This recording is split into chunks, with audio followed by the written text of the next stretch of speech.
Welcome back to Final Score Friday. Sponsored by Bojangles, Loyalty Automotive, and Richmond Pediatric Dentistry and Orthodontics.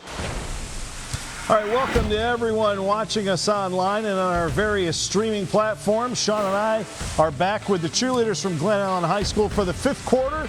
We're going to talk about some of the games that we saw tonight in Week 7 of Final Score Friday. We're going to start with the number 1 team in the area, basically the number 2 team overall in the state, if you want to consider the VHSL ratings points, and that's Highland Springs. They have the second highest rating of any program in the entire state, and they've already gotten through the tough part of their schedule. The first 6 games this year, for their road games, they've traveled a total of 1,150 miles. For the rest of the season, they'll travel 14 miles just to get to Varina at the last game of the regular season. That's it. One more road game, and tonight you got to watch them take on a Patrick Henry team that's a good program. This is a good program, and Highland Springs just made it like business as usual Friday night against Patrick Henry. They came in ranked 5th in the Region 4B rankings of the VHSL that came out earlier this week. And from the jump, Lauren Johnson wanted his team to go fast, start fast. They certainly did. 6 different Springers scored touchdowns. Henley, the backup quarterback, who's kind of like an athlete as well, he was the only one that had scored at least 2. Christian Martin, he accounted for 4 touchdowns, a couple of passing TDs. He also ran for 1.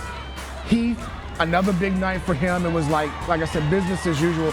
48-3. Again, we talked about how good Patrick Henry is. This just in, Highland Springs, not too bad this season. And you know what's odd to say, and we've heard a lot of people say it, is that as good as Highland Springs has been over the last decade, and 4 straight state titles will tell you that, a lot of people believe, and you can count the 2 of us among them, that this might be one of, if not, Lauren Johnson's best team there. And he told you something earlier this week that provided a little insight as to why that might be the case. And it was chemistry. Chemistry, he said they had great talent, but not a lot of chemistry last year. This year, we got the talent, but we also got the chemistry. They want to play for one another. They're excited when one of their brothers does well, like we saw Friday night. And when you put those 2 together, that's a really, really dangerous team. And when you got weapons around Martin like they do, and you can't really key on one guy, that's going to be dangerous when they get into the playoffs. We know they're going to be at least a 1, if not a 2, depending on what happens the rest of the year. That means home field advantage. They may not have to leave 15 South Oak till maybe championship weekend in December. Or the state semifinals, depending on the way things roll out. They may not until they are playing for another state championship, as long as they keep winning. Yeah, they're really, really good. And like I said, from the neck up, really, really good. This is probably about the 4 state championship teams. They're probably 2nd or 3rd as far as putting everything together.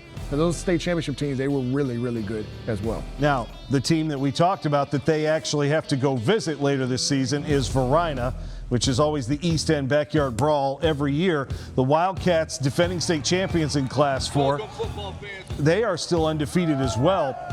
Last night, they took on an Armstrong team. And Armstrong, give the Wildcats credit. Yeah, they're right in the mix. They've got 3 wins. They could win a few more games on their schedule. Coach Pruitt out at Armstrong has got more numbers this year. He has gotten more kids involved with the program. They've got some kids that are pretty good athletes. And in their own class, Armstrong could make some noise later this year. Now, obviously, when they have to play a team like Varina that's a step up in class, has a few more numbers, you're going to see results like you saw last night with a 60-12 win for Varina. And Marcus Lewis told us that this year's team, last year they won a state title. We're not a perfect team by any stretch of the imagination last year, but he said this year's team, he felt, was deeper and faster than last year's team was. And you're starting to see pieces of that throughout the regular season this year. And this could be an extension into next year and the year beyond. He doesn't have a lot of seniors on this year's roster. He's got maybe a handful. Derek Cott's a senior. Kavion Keys, top prospect, is also a senior. Maybe a handful of guys. But this is a heavy junior, sophomore group that could have a long run in the next couple of years if they all stay together. Okay, now we talked about Class 5. We talked about Class 4. In Class 6, Thomas Dale is still undefeated. The Knights, are trying to get back to the playoffs again, and they're doing it on the back of Brandon Rose. He ran for 200 yards last night in the Friday night rather, in the first half alone. And I want to say he probably ran for another 120 yards on runs that got called back on penalties.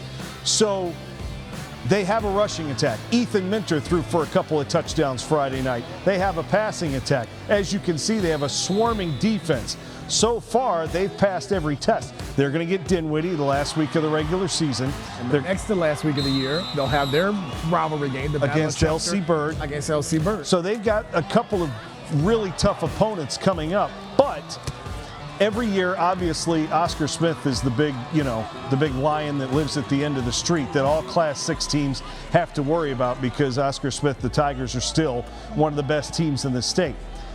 But this might be Kevin Tucker's best chance at giving Oscar Smith a real good run for their money once they get to December. Especially offensively, because it's not just Rose. He's got other guys in that backfield as well.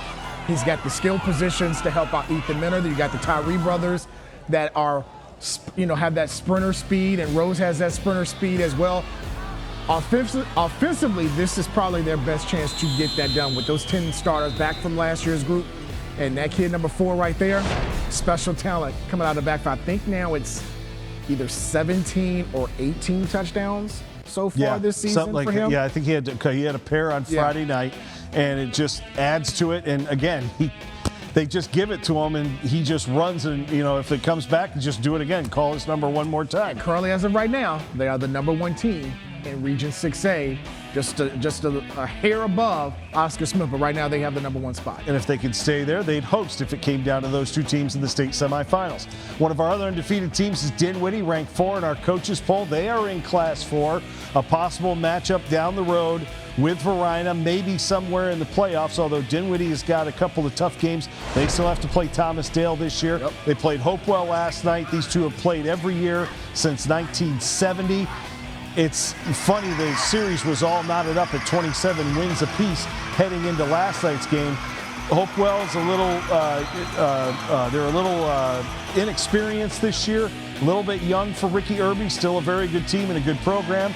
But this is another Billy Mills Generals team that seems to be firing on all cylinders. And they're doing it with the passing of Harry Dalton, who was the starting running back last year. We know how dangerous he is running the football, but he showed that he can throw it when necessary. He had almost 300 yards of total offense, running and rushing. He accounted for 5 touchdowns in this game.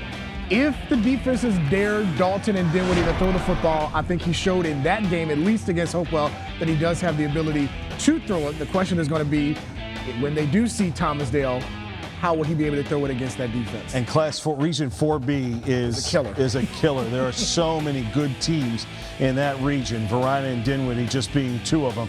But Patrick Henry's in that region. A lot of teams have moved into that region. Matoaka's in that region. It's just going to be those playoffs are really going to be the most fun to watch.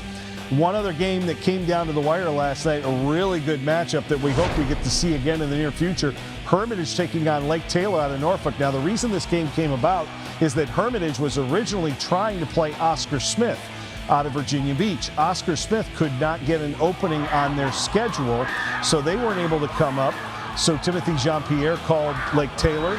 They came up last night, and these two went back and forth all night, and 28-27 is an indication of how close this game really was. And Lake Taylor wound up, that's going to be a great win for Lake Taylor later on in the season. And Hermitage now with 3 losses, but they're in Class 5, which is not the gauntlet that it used to be because the teams have shifted around. So Hermitage, Jeremiah Coney, and everybody there, that's a good test for them tonight. And you think about their losses they've had, it was against Varina, and Thomas Dale, defending state champs in Class 4, and also the number 1 team in 6A. Lake Taylor, power team coming out of the 757, who will play, seemed like anybody in this region. Was it last year or a year before? They played Mills Godwin. They came up to Godwin. That was last year. A few years ago, they played LC Burden at home and home. Right. So they're willing to go outside of their region to play teams, especially here in this central region. So that was a good test for Hermitage, even though they came up 1 point short. I think that will help them out once they get into November. That could a building block spot for the playoffs. And on Saturday, number 5 Trinity is home. They play St. Michael's, I believe, and St. Christopher's is on the road at Fork Union. And that will put a wrap on week 7 already of Final Score Friday. The playoffs are not that far away. The ratings are out, and the postseason will get more and more into focus as we go along. By the way, Glen Allen Jaguars, 54-6 winners over J.R. Tucker on Friday, making all these ladies very happy. We thank them for joining us this week. Thanks for joining us for the 5th quarter. We'll see you next Friday for week 8 of Final Score Friday. So long, everyone.